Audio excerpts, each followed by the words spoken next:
Bismillahirrahmanirrahim. Assalamu alaykum, hürmetli görürmenler. İstiklal gündelik haberlerini görüşünlerini karşı alımız. Ben Abdullah Yalqun. Programımızda vatanımız Şarkı Türkistan ve dünya gün tertibideki en mühim haberlerini huzuruna sunumuz. Qanamsızda qıtanlar ekranımız olsun. Amerika Kengash Palatasi Xitoy haqida yangi qonun loyihasi ma'qulladi. Amerika Kengash Palatasi Amerika shirkatlarining Xitoy texnika sohasiga mablag' selish ahvolini dokulat qilishni talab qiladigan qonun loyihasini ma'qulladi. Amerika ovozining xabarida bildirilishicha, Amerika Kengash Palatasi 25-iyul zo'r ko'p sonliqning qo'llashiga erishgan qonunni ma'qullab, Amerika shirkatlarining Xitoyning yerim o'tkazgich va sun'iy idrok sohasiga mablag' solganda federatsiya organlariga dokulat qilishini talab qildi. 100 kishilik Kengash palata a'zosi ichida 91 ovozning qo'llashi, 6 ovozning qarshi turishi bilan davlat mudofaa huquq qonuniga tuzatish kirgitish qonuni ma'qullandi. Mazkur qonun Amerika Davlat Mudofaa Ministrligi uchun siyosat belgilaydigan bo'lib, mo'ljallanishcha bu yilning oxirida rasmiy qonunga aylandi ekan.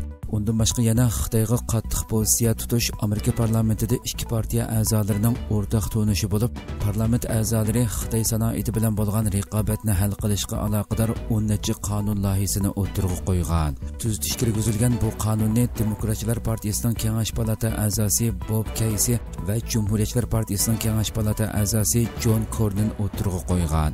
Bu qonun chegara sirtidagi mablag'ni oshkorlash qonunining bir nusxasi bo'lib, Amerika mablag'ining Xitoy qatorliq chet el dushmanlariga eqiyotgan mablag' va xavfini hal qilish uchun tayyorlangan. Amerika parlamenti Xitoy shirkatini jazolash qonun loyihasini ma'qulladi. Amerika parlamentidagi ikki partiya a'zolari Xitoyning abyunturidagi dori ishlab chiqaruvchi shirkatlarni jazolash haqidagi qonun loyihasini ma'qulladi. Amerika ovozining 26-iyuldagi xabarida bildirilishicha, Amerika Avom palatasi ikki partiyaning qo'llashi bilan Xitoyning abyunturidagi dori ishlab chiqaruvchi shirkatlarni jazolashni nishon qiladigan qonun loyihasini ma'qullagan.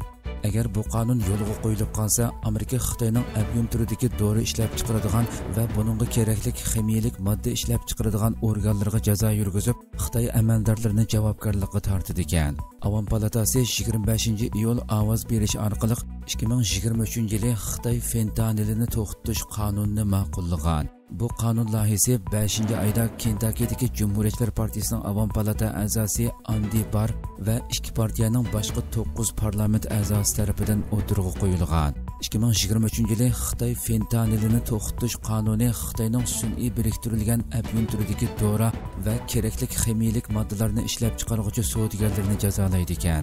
Mazkur kerakli ximiyalik moddalar orqali abyunturidagi qonunliq dorilar ishlab chiqarib qolmay, qonunsiz fentanil va heroinni ishlab chiqaradi ekan. Bu qonun loyihasini o'tirg'i qo'ygan Avom palata a'zosi Andy Barr seshanba kuni so'zlagan nutqida tarixdan buyon yer shari aylanma zanjiridagi fentanilning asosliq kelish manbasining Xitoy bo'lib kelganligini, Trump hukumati Amerikaga fentanil to'shishni kontrol qilishni kuchaytirgandan buyon Xitoy yana yo'tkash usulini o'zgartib, oldi bilan ximiyalik dori ishlab chiqarganligi, orqadan oxirgi pishiqlab ishlab chiqarish tartibini Meksikadagi zaharli chekimlik atkaskilarga huddiga berishga boshlaganligini, ondan Amerikaning janubiy chegarasidan so'qinib kirib, pishiqlab ishlangan zahar bilan Amerika xalqini zaharlayotganligini bildirgan. Wang Yi Hakan Fidan va Erdo'g'an bilan ko'rishdi. Yangidan Xitoyning tashqi ishlar ministri qilib tayinlangan Wang Yi atisili Turkiyada ziyorati bo'ldi va tashqi ishlar ministri Hakan Fidan va prezident Erdo'g'an bilan ko'rishdi. Yangi Shafaq gazetining xabarida bildirilishicha, Turkiya tashqi ishlar ministri Hakan Fidan 26-iyul Turkiyaga kelgan Xitoyning yangi tashqi ishlar ministri Wang Yi bilan ko'rishishida atalmish bir balvoq bir yo'l va o'ttir koridor tashabbusining moslashishi, Xitoy-Turkiya o'rtasidagi dialog va kengashish mexanizmining texmo unumli mashg'ulotiga ahamiyat berish, hukumatlararo hamkorlik komiteti, tashqi ishlar ministrlarining maslahat berish mexanizmi, konsul maslahatchiligi, iqtisodiy va savdo munosabatini kuchaytirish, o'zaro mablag' selishni oshirish va savdodagi tangpongliq, o'rta sharqdagi o'zgarishlar, Ukrainaning eng yangi ahvoli va yer shari pul muomala sistemasi qatorliq masalalarni muzokara qilgan va shundaqli yana Uyg'urlarning navbatdagi ahvoli haqida suhbatlashgan. Wang Yi shu kuni yana prezident Erdo'g'an tarafidan qabul qilingan bo'lib, prezidentlik sarayida o'tkazilgan ko'rishishga tashqi ishlar ministri Hakan Fidan qatnashgan. Axborotga yepiq o'tkazilgan ko'rishish taxminan 45 minut atrofida davomlashgan bo'lib, prezident Erdo'g'anning ikki davlat munosabati haqida qilinishga tegishli masalalarni o'tirg'i qo'yganligi bildirilgan. Ko'rishishdan keyin bayonotmi e'lon qilinmagan. Amerika ovozining analiz xabarida bildirilishicha, Xitoyda bir oydan buyon izdiriki bo'lmagan va tuyuqsiz hech qanday sabab ko'rsatilmasdan va oqibatining qanday bo'lganligidan qilchi ma'lumot berilmasdan vazifadan elingan Xi Jinpingning eng yaqin odami deb tanilgan Qin Gangning o'rniga qayta tashqi ishlar ministri bo'lib tayinlangan Wang Yining Turkiya ziyorati diqqat qo'zg'aydi ekan. Wang Yining boshqa bir necha amali bo'lib, Xitoy Kommunist partiyasi Markaziy komiteti siyosiy byurosining a'zosi, Markaziy tashqi ishlar komitetining mudirlik vazifasini o'tayotgan Wang Yi Qingang vazifasidan elingandan keyin qayta tashqi ishlar ministri bo'lib tayinlangan. 2013 yildan 2022 yilgacha bo'lgan oralikda Xitoyning tashqi ishlar ministri bo'lgan Wang Yi eng oxirgi qatim 2021 yili 25 mart Turkiyaga kelgan va prezident Rajab Tayyip Erdo'g'an va shu vaqtdagi tashqi ishlar ministri Mavlud Çavuşoğlu bilan ko'rishgan edi va o'z vaqtidagi ko'rishishda ikki taraf negizlik manfaat masalasida davomli bir-birini tushunishi va qo'llashi kerakligini, bir-birining ichki ishlariga aralashmaslik masalasini ta'kidlashgan edi. Kuzatuvchilar axborot vositalarida ikki tarafning ko'plagan temalarda suhbatlashganligi tilga olingan bo'lsa-mu, ammo Turkiya bilan Xitoy o'rtasida nurg'un siyosiy, iqtisodiy va savdo masalasi borligi bildirilayotgan bo'lib, Turkiya Xitoy munosabatidagi eng zil masalalarning birining Sharq Turkiston masalasi ekanligi Turkiya parlamentida o'tgan oyning oxirida o'tkazilgan parlament guruhi yig'inida hozirgi hokimiyat partiyasining eng muhim qo'llovchilaridan biri bo'lgan Millatchi harakat partiyasi rahbari Davlat Bahçelining Mahmud Abbasga javoban qaytargan Uyg'urlar haqidagi kuchli so'zlari va orqadilla Twitter hisobida uchur yo'llab, Dunyo Uyg'ur qurultiyining sobiq raisi Rabia Qodir xonimning Turkiyaga kirolmasligi oldidagi to'solg'ularning yo'qotilishini tilga olishi va Millatchi harakat partiyasining uni kutib olishga tayyor ekanligini bildirishi g'ulg'ula qo'zg'agan edi. Bahçeli so'zida yana biz Sharq Turkistonda zulm va besimlarga uchragan, e'tiqod va kishilik huquqda daxli taruzga va dafsandichilikka uchrayotgan qarindoshlarimizni hech qachon unutib qolmadik. Unutilishga tashlabmi qo'ymadik. Chunki ular biz va biz ular. Oramizda chegaralar va orliq bo'lsa-mu, qalbimiz bir, qinimiz bir, taqdirimiz bir. Chunki Sharq Turkiston musulmon turk millatining ezilgan va mazlum ko'k bayrog'idir degan ifodalarni ishlatgan edi. Kuzatuvchilar Xitoy rejimining bu ifodalardan qattiq bearam bo'ladiganligini va Turkiyadagi Sharq Turkiston davosini ojizlatish uchun butun kuchi bilan harakat qiladiganligini, Wang Yining bu qatimqi ziyoratidami bu masalalarning cho'qim tilga ilindiganligini bildirishmoqda. Mutaxassislar yana Beijing bilan Anqara o'rtasidagi iqtisodiy munosabat kuchaygan bilan Turkiyaning Xitoy bilan bo'lgan tashqi savdo qizil raqamini ozaytqili bo'lmaydigan darajada yuqori ekanligini bildirishib, 2022 yili Turkiyaning Xitoyga qilgan eksporti 3 milliard 280 million dollarga yetganligini, ammo Xitoydan import qilingan mahsulot 41 milliard 354 million dollarga yetganligini, o'ttiridagi bunchalik cho'ng tangpungsizlikni hal qilish uchun Xitoyning texnik ko'p harakat qilishi kerakligini bildirishmoqda. Tashqi ishlar ministrligining dokumentlariga asoslanganda Xitoyning Turkiyaga solgan umumiy mablag'i 4 milliard dollardan oshadigan bo'lib, mazkur mablag'ning soha taqsimoti energiya, ul aslaha, ashyo oburuti, pul muomala, konchilik va telegraf qatorliq sohalarga markazlashgan. Yaponiya Xitoy Tayvanga qurol ishlatsa, Yaponiyaning Tayvanni qo'llaydiganligini bildirdi. Yaponiya Mudofaa ishlari muavin vaziri muxbirlarning Tayvan haqidagi savoliga, agar cho'ng quruqliq Tayvan rayoniga qurol ishlatsa, Yaponiya Tayvanni ma'lum darajada qo'llashi mumkin deb javob bergan bo'lib, Xitoy tashqi ishlar ministrligi norozilik bildirdi. Xitoy tashqi ishlar ministrligi bayonotchisi Mauningdan Yaponiya muavin mudofaa vaziri Toshiro Ino yaqinda Angliya taratqularning ziyoratini qabul qilib, Tayvan masalasida agar cho'ng quruqliq Tayvan rayoniga qurol ishlatsa, Yaponiya Tayvanni ma'lum darajada qo'llashi mumkin.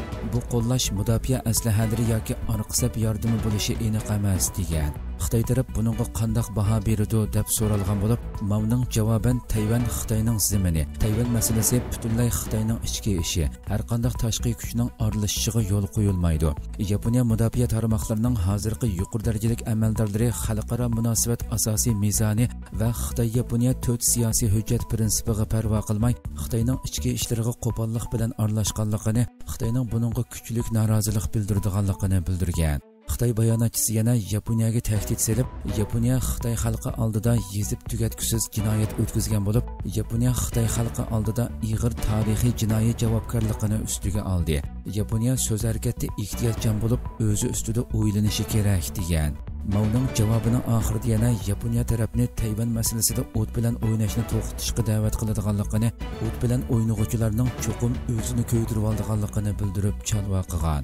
Ma'lum bo'lishicha, Xitoy bilan Yaponiyaning munosabati yaqinqi yillardan beri yomonlashishga boshlagan bo'lib, bu yil Yaponiya-Xitoy tinchlik va do'stlik shartnomasi imzolanganligining 45 yilligida Yaponiya bilan Xitoyning do'stligi bulturqiga qaraganda texmo ojizlashgan. Navbatda Tayvan masalasi va dengizdagi talash-tortishlar sababli ikki taraf munosabati yangi krizisga duch kelgan. Xitoy Beijingdan bevosita Xotanga uchadigan Osiyo liniyasi ochdi. Xitoy Sharq Turkistonni xitoylashtirish planini tezlatish uchun Sharq Turkistonning Xotan viloyatidan bevosita Beijingga uchadigan Osiyo liniyasi ochdi. Xitoy Wang Yi to'rining xabar qilishicha, Xitoy xalqaro Osiyo shirkatining CA9661 qitimliq navbatchi aeroplani 25-iyul tushdan keyin Beijing aerodromidan uchib, Xotandagi Xitoy yaqinda ismini o'zgartgan atalmish Kungang aerodromiga qo'ngan. Xitoy taratqullarining xabar qilishicha, bu Osiyo liniyasida har haftada qo'sh yo'nalishda 5 navbatchi aeroplan bevosita qatnaydi ekan. Osiyo liniyasi ochilgandan keyin Beijingdan Xotanga berish uchun ilgirki 3-joyda aeroplan almashib, eng tez bo'lganda 7 soatdan ko'proq vaqt ketadigan holatdan 5 soatga qisqaraydi ekan. Xitoy rejimi yaqinqi yillardan buyon Sharq Turkistonni xitoylashtirish razil plani bo'yicha Xitoydan Sharq Turkistonga keladigan Osiyo va tosh yo'l liniyalarini ko'paytmoqda. Bu orqali Sharq Turkistonga Xitoy aqqullarini jalb qilish, Sharq Turkistonda davom qilayotgan irqiy qirg'inchilik jinoyatini xalqarodan yoshirish uchun sayohat o'rinlarini ko'paytib, Xitoylarni arzon bahoda sayohat qildirishni kuchaytmoqda. Xitoy e'lon qilgan sonliq ma'lumotda ko'rsatilishicha, 2023-yili 1-oyning 1-kunidan 7-oyning 20-kunigacha Xotan viloyati jami kutib olgan Xitoydan kelgan sayohatchi jami 10,890,900 odam qitimga yetgan. Kuzatuvchilar Xitoyning Sharq Turkistonda sodir qilayotgan irqiy qirg'inchilik qilish jinoyatini kishilarning kallasidan o'chirish razil maqsadida bir tarafdan sayohat o'rinlarini ta'sis qilib, kishilarga Sharq Turkistonning insonlar qirg'in qilinayotgan rayon emas, balki go'zal sayohat rayoni ekanligini tashviq qilsa, yana bir tarafdan Xitoyga yaqin Uyg'urlarga pasport berib, chet elga chiqishga yo'l qo'yishga boshlaganligini, chet eldagi Xitoyga yaqin Uyg'urlarning Sharq Turkistonga qaytishiga tashviq qilish va viza berish orqali Sharq Turkiston xalqining erkin sayohat qila oladiganligini tashviq qilishga urinayotganligini va sanoqli kishilarga yo'l ochish bilan birga millionlagan xalq ustidan yurgizayotgan qattiq bostirish jinoyatlaridan o'zini oqlashga tirishayotganligini, chet ellarda Xitoyning hiylagarlik bilan o'ynayotgan bu siyosatiga moslashgan Uyg'urlarning amaliyotda Xitoyning depiga usul o'ynayotganligini, buning millionlagan Sharq Turkiston xalqining nola faryodlariga bergan qurbonliqlarga haqorat ekanligini bildirishmoqda. Hürmetli görürmenlerimiz, şuna qilib bugungi xabarlarimiz mush yerda oxirlashdi. İnşallah atiki programmamizda ko'rishguncha aman bo'lgaysizlar. Assalomu alaykum.